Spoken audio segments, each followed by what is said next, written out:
Oh my God. Ladies and gentlemen, welcome to the series finale of the White House Correspondents' Dinner. Oh man. My name is Hasan Minhaj, or as I'll be known in a few weeks, number 830287.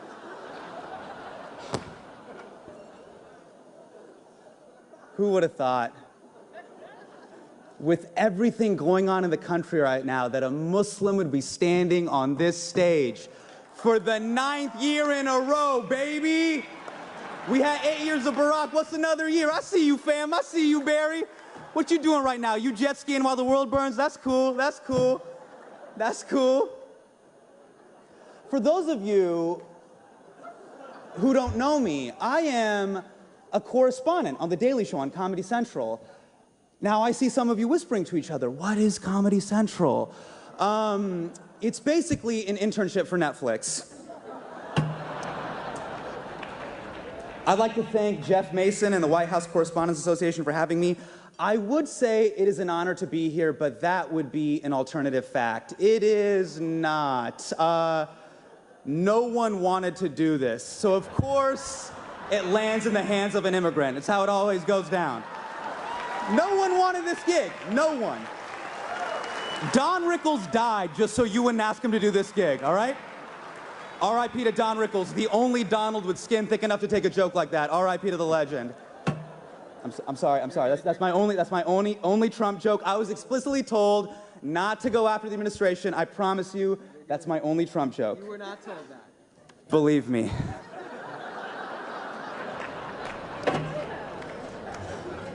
It is amazing to be surrounded by some of the greatest journalists in the world. And yet, when we all checked into the Hilton on Friday, we all got a USA Today.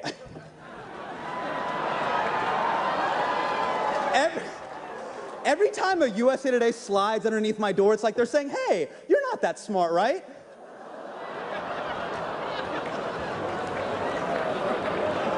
USA Today is what happens when the coupon section takes over the newspaper.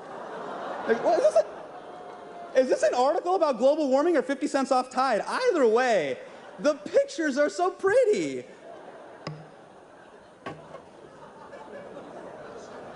Tonight is about defending the First Amendment and the free press, and I am truly honored to be here, even though all of Hollywood pulled out now that King Joffrey is president and it feels like the Red Wedding in here. For the record, the WHCA is a group of journalists who cover the White House. They are not King Joffrey's goons, so I'm so glad you guys are all here tonight to honor a great American tradition, because we all know this administration loves deleting history faster than Anthony Weiner when he hears footsteps. So thank you for being here. Okay, listen, I get it. We gotta address the elephant that's not in the room. The leader of our country is not here. And that's because he lives in Moscow. It is a very long flight. It'd be hard for Vlad to make it. Vlad can't just make it on a Saturday. It's a Saturday.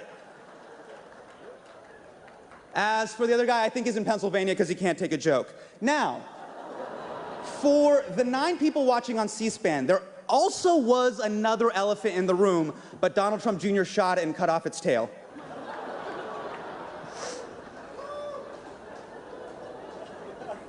You know, a lot of people told me, Hasan, if you go after the administration, it would be petty, unfair, and childish. In other words, presidential. So here we go. I get why Donald Trump didn't want to be roasted tonight. By the looks of him, he's been roasting nonstop for the past 70 years. Historically, the president usually performs at the Correspondents' Dinner, but I think I speak for all of us when I say he's done far too much bombing this month. Now, a lot of people in the media say that Donald Trump goes golfing too much. You guys are always like, he goes golfing too much, which raises a very important question. Why do you care? Do you want to know what he's not doing when he's golfing? Being president. Let the man putt-putt. Keep him distracted. Teach him how to play badminton. Tell him he has a great body for bobsledding. Play him tic-tac-toe. The longer you keep him distracted, the longer we're not at war with North Korea. Every time Donald Trump goes golfing, the headline should read, Trump golfing, apocalypse delayed, take the W. This is great. I love this. Even if you guys grown, I've already hired Kellyanne Conway. She's gonna go on TV on Monday and tell everybody I killed, so it really doesn't matter. But I love that everybody's drinking, having a good time. This is beautiful. You know Donald Trump doesn't drink, right? Does not touch alcohol, which is oddly respectable. But think about that. That means every statement, every interview, every tweet, completely sober. How is that possible? We've all had that excuse, haven't we? Be like, I said what? No, listen, babe, I swear to you, I was hammered. That's not who I really am. What does Donald Trump tell Melania? Listen, babe, last year on that bus with Billy Bush, that's exactly who I am. He tweets at 3 a.m. sober.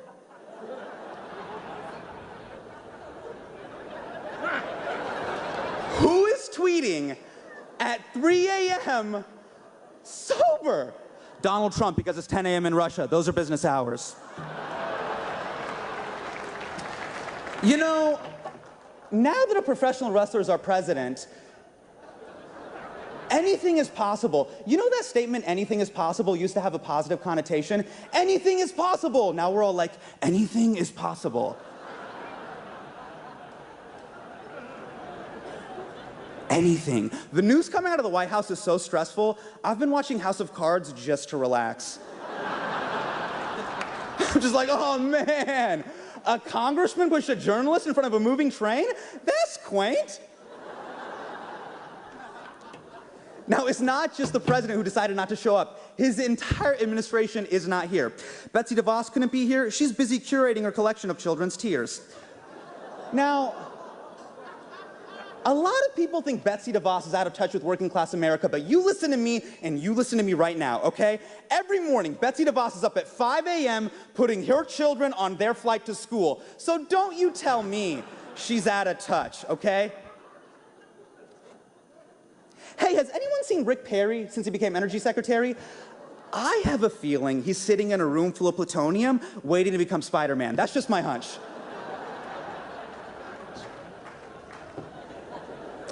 Now, a lot of people think Steve Bannon is the reason Donald Trump dog whistles to racists. And that is just not true. Ask Steve Bannon. Is Steve Bannon here? I do not see Steve Bannon. I do not see Steve Bannon.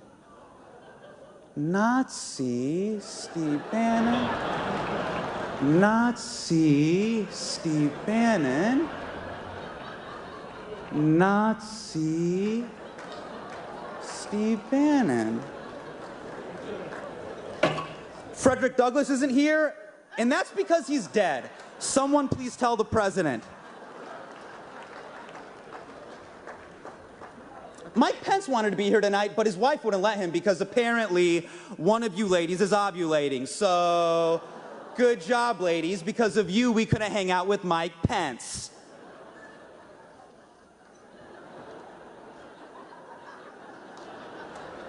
Now, Ivanka Trump isn't here either, and I wish she was. Because if she was here, I would ask her the question that we're all thinking. Why? Why do you support this man? Because I get it. We all love our parents, but we wouldn't endorse them for president. Like if someone's like, hey, Hasan, should your dad be president of the United States? I'd be like, my dad? Najmi Minhaj?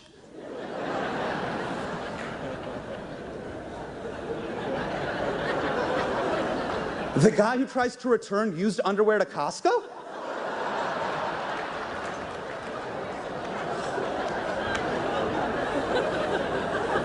No! Jeff Sessions couldn't be here tonight. He was busy doing a pre-Civil War reenactment.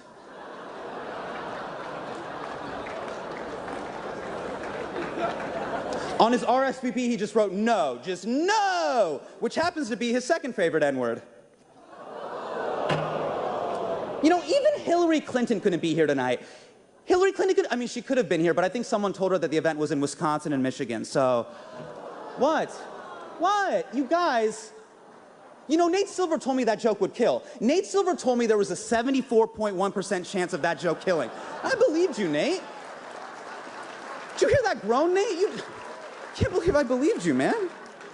Okay, enough about House Slytherin. We are here to talk about the truth. It is 2017, and we are living in the golden age of lying. Now's the time to be a liar, and Donald Trump is liar-in-chief. And remember, you guys are public enemy number one. You are his biggest enemy. Journalists, ISIS, normal-length ties. And somehow, you're the bad guys. That's why you gotta keep your foot on the gas, especially with Sean Spicer, who is not here tonight because I think he's at home Googling how to fake his own death. But I love it when you give it to Sean Spicer. Sean Spicer gives press briefings like someone is going through his browser history while he watches. Just panic, like, no, wait, stop it, stop it, stop it, stop shaking your head, stop shaking your head, stop shaking your head. We'll talk about this tomorrow. It is the best.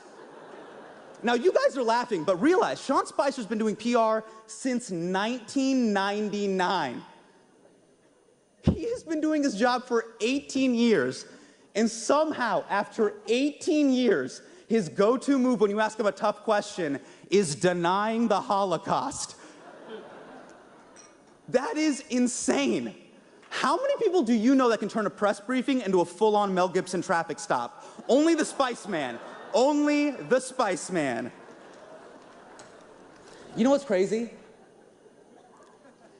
Every day on The Daily Show, we do these jokes all the time. We're like, the administration lies, Trump flip-flops.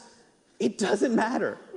His supporters still trust him. It has not stopped his momentum at all. It's almost as if The Daily Show should be on C-SPAN. It has left zero impact. It's true. And I realized something. Maybe it's because we're living in this strange time where trust is more important than truth. And supporters of President Trump trust him. And I know journalists, you guys are definitely trying to do good work. I just think that a lot of people don't trust you right now. And can you blame them?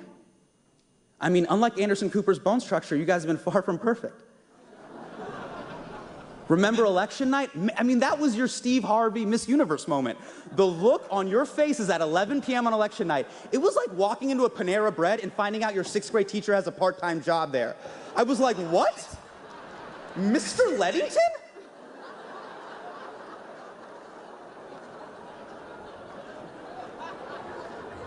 I guess you don't have all the answers. Because it was all fun and games with Obama, right? You were covering an adult who could speak English, and now you're covering President Trump, so you got to take your game to a whole new level. It's like if a bunch of stripper cops had to solve a real-life murder.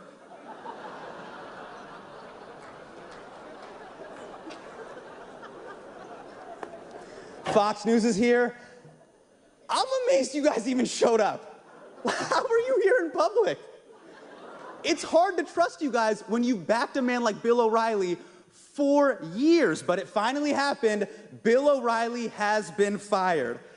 But then, you gave him a $25 million severance package, making it the only package he won't force a woman to touch. Now, in O'Reilly's defense, he was told by a close friend, when you're a star, they let you do it. You can do anything. You guys are having a hard time with Jesse Waters right now, too. He's on a break right now, right? He's on a break. Just like my childhood dog is staying at a farm upstate. I get it. I know that move. Now, I know some of you are wondering, Hasan, how do you know so much about Fox News? Well, as a Muslim, I like to watch Fox News for the same reason I like to play Call of Duty. Sometimes, I like to turn my brain off and watch strangers insult my family and heritage. MSNBC is here tonight, and I'm glad you guys are here tonight. That way, if I'm bombing, Brian Williams will describe it as stunning. MSNBC, it's hard to trust you guys when you send us so many mixed messages. On one hand, you tell us the prison industrial complex is the problem, and then you air 5 straight hours of lockup. You can't be mad at corporations profiting off of minorities in prison when you're a corporation profiting off of minorities in prison. It's like,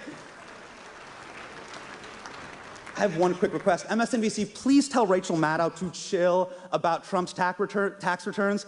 I don't know what you think you'll find in there, but there isn't going to be a line item that just says bribes from Russia. That's not how it works. You're going to be like, oh, I found the 1040 USSR. It doesn't work like that. You're the liberal news outlet. Like, we dress the same. I look like a melanin version of Chris Hayes. I want to root for you guys, but you're turning into conspiracy theorists every night. You're like, the Russians hacked our elections. The Russians hacked our elections. Meanwhile, everybody in Latin America and the Middle East is like, oh, a foreign government tampered with your elections? What is that like? Do tell, MSNBC. Just pump the brakes. We're only on day 100. By the end of the year, you guys all gonna have tinfoil hats and jars of urine all over your desks.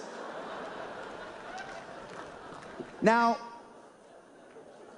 I had a lot more MSNBC jokes, but I don't want to just ramble on, otherwise I might get a show on MSNBC.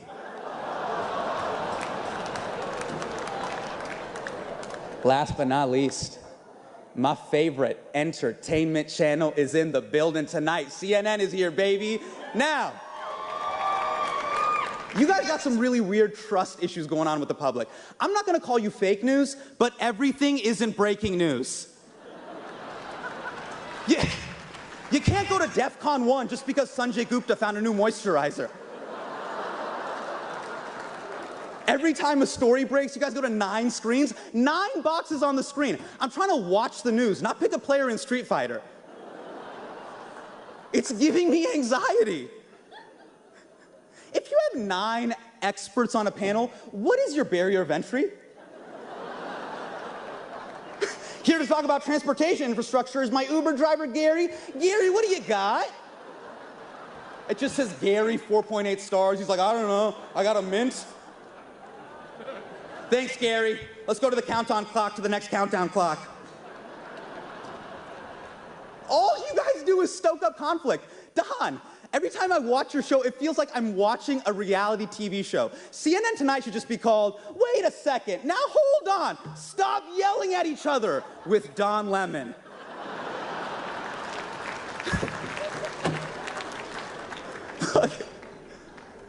You know your news, right? Come on. But every time I watch CNN, it feels like you're assigning me homework. Is Trump a Russian spy? I don't know. You tell me. Tweet us at AC360. No, you tell me.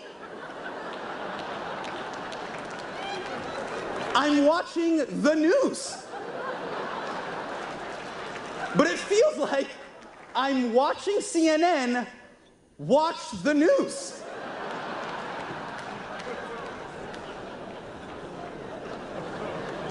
Please, just take an hour. Figure out what you want to say, then go on the air. But whenever I turn you guys on, it feels like a little kid just ran into the room and is trying to tell you a story. You're just like, there's a wall. It's a 1.4 billion. 1.4 billion. Paul Ryan. Breathe. Take a minute. Drink some milk. Then tell us the story, Wolf.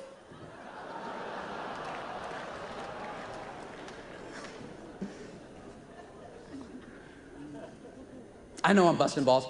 I don't have a solution on how to win back trust. I don't.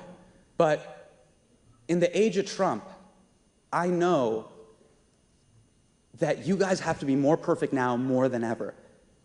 Because you are how the president gets his news.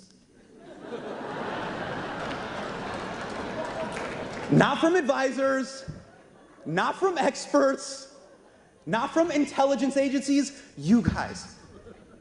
So that's why you gotta be on your A game. You gotta be twice as good. You can't make any mistakes. Because when one of you messes up, he blames your entire group. And now you know what it feels like to be a minority.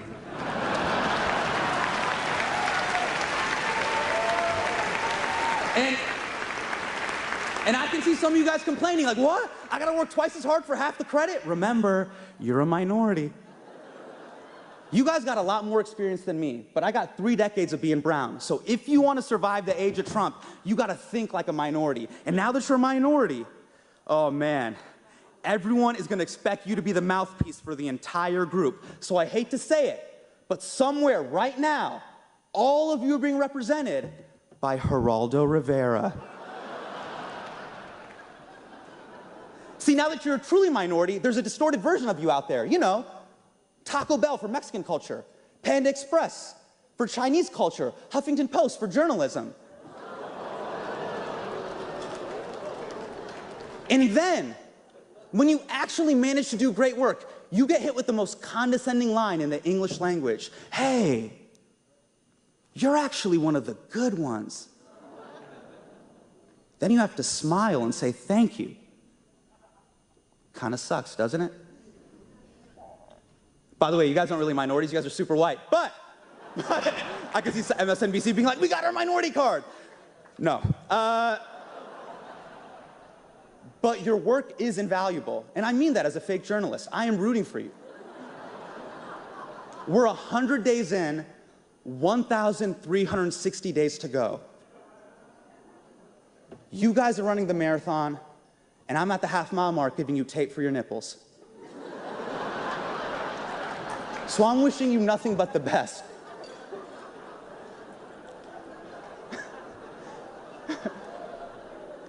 You chafed, Van? You look chafed? It's a long way to go.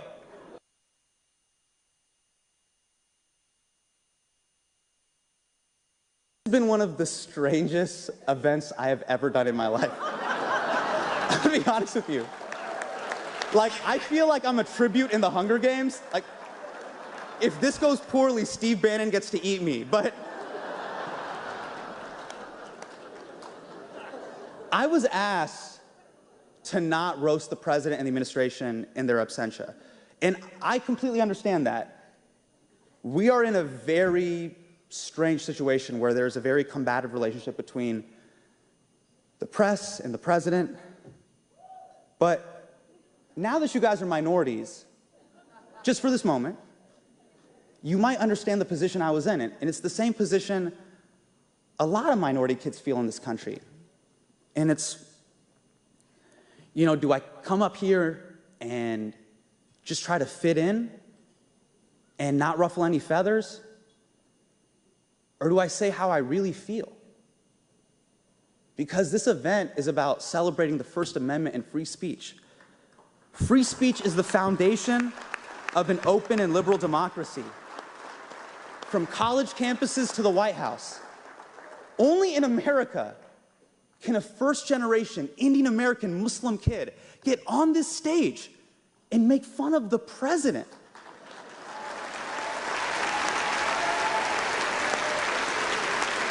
The orange man behind the Muslim band. And it's a sign to the rest of the world. It's this amazing tradition that shows the entire world that even the president is not beyond the reach of the First Amendment.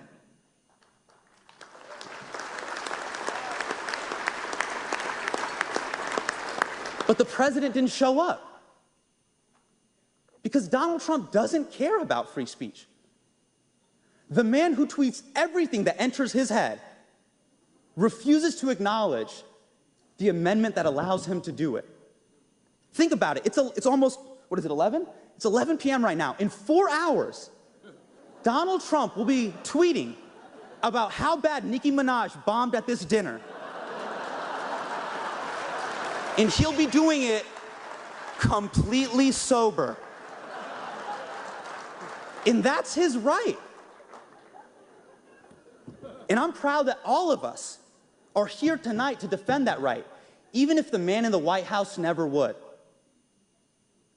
So I'd like to thank the White House Correspondents Association for having me here. I want to thank all of you. I want to thank Woodward and Bernstein for inspiring a generation of journalists. And I would like to thank Donald Trump for inspiring the next. Thank you so much. It's been an honor. Good night. I love you. Thank you. Thank you, guys. Thank you so much.